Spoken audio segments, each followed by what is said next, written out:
Highly anticipated PMI number was released today, showing a slight slowing in the number. 55.2 is what we saw for the month of April from 55.6. So slightly disappointing, but also just remember that things are starting to stabilize here in South Africa. We did see a peak, of course, in February of 60.4. So many are now questioning in terms of the sustainability of the PMI number here in South Africa. Of course, just keeping in mind that anything above 50 does show growth.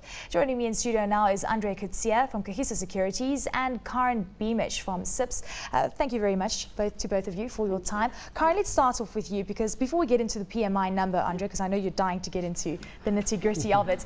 Karen, we've got a new team between CIPS and Kagiso Securities. It's about synergy, looking at the PMI number. What does it actually mean for investors out there? Okay, what it basically means from a CIPS point or CIPS point of view and Kagiso is that we will broaden the reach of the research to a greater number of procurement participants involved in the process, and hopefully continue to further enhance the credibility of the indices going forward.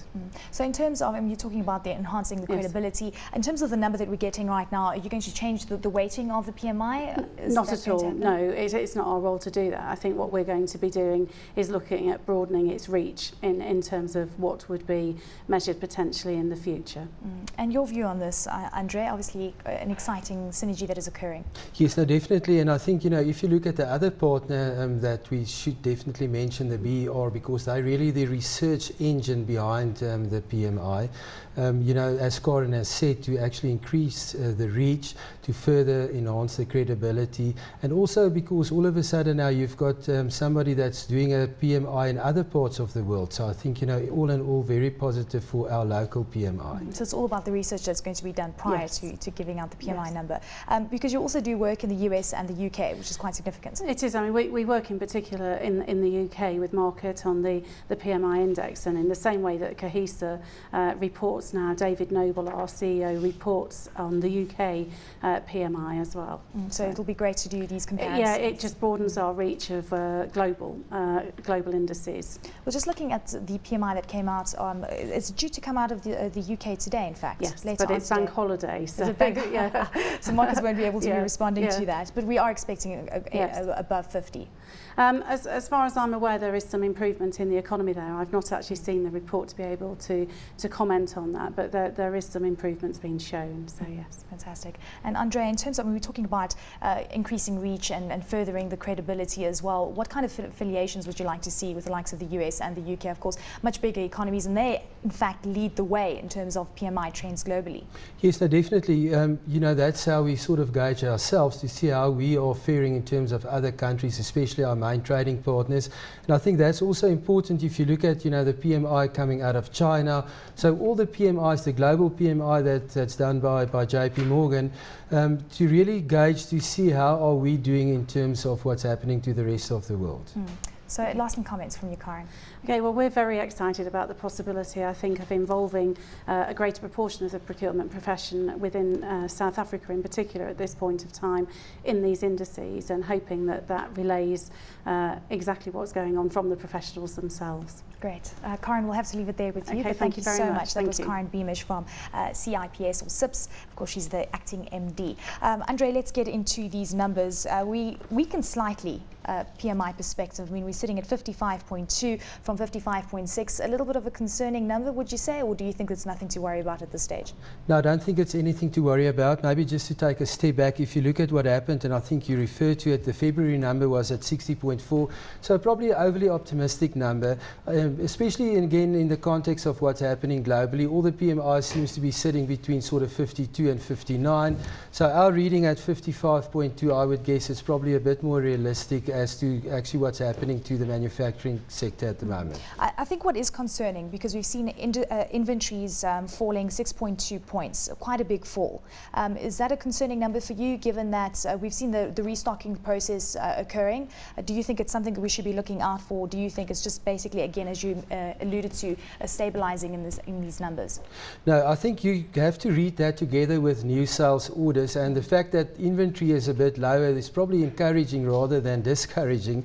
New sales orders really points to the near-term demand in the economy. So if there are more new sales orders, or if that's a greater number than inventory, it's a positive number. And I remember the last time we spoke about the leading indicator in the PMI, it's new sales orders less inventory, a positive number this time around. So that sort of bodes well for the PMI going forward. Okay, so looking at inventory is a good sign at the end of the day. Business activity though, because that's also showing a bit of slowing as well. Yes, it's and probably hence the 55.2 versus the 55.6. But as I said to somebody earlier, you've got to look at the total picture of what this number is telling you and all the sub-indices. So if you look at the total picture of this current release, we are not perturbed at all. We actually think it's still a fairly good number. And the great thing is that we are starting to see employment rising in this sector as well. No, definitely. I think, that's the third or the fourth consecutive month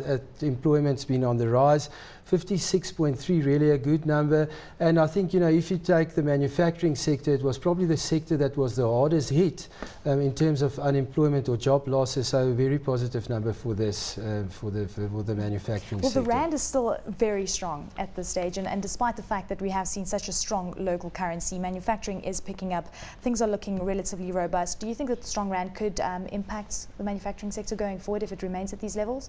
Well, we've been seeing a strong rand for so long now, and in spite of the strong rand, we've seen the manufacturing sector actually picking up nicely. So I would hate to see what happens if the rand weakens, but obviously people adjust to the stronger rand, and we can see it in the manufacturing numbers coming out. You alluded to the international numbers, when we had Chinese PMI, and that rose the fastest pace since the second half of 2008. Again, worries about that country overheating, but it's great to see the manufacturing sector is still doing quite well, given the fact that we also saw a bit of a slowdown in that PMI number.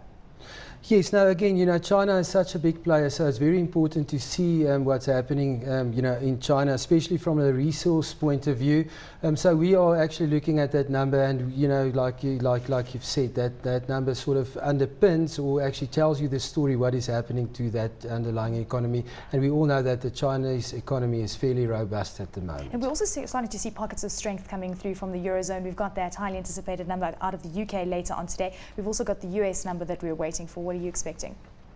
Yes, now we're expecting, I've just seen the forecast on the ISN numbers. They expect it slightly up, but not by much. I think what you're going to see with a lot of these PMIs is that you'll find that they're starting to consolidate at these levels. So I wouldn't expect one to actually start to run away either side at this point of view.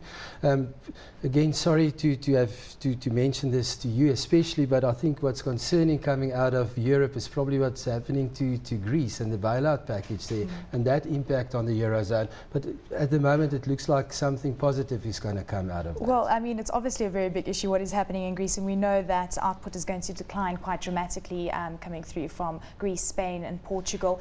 What kind of impact is that going to have on the entire Eurozone? I should imagine that all those countries together should have quite a big impact, in fact.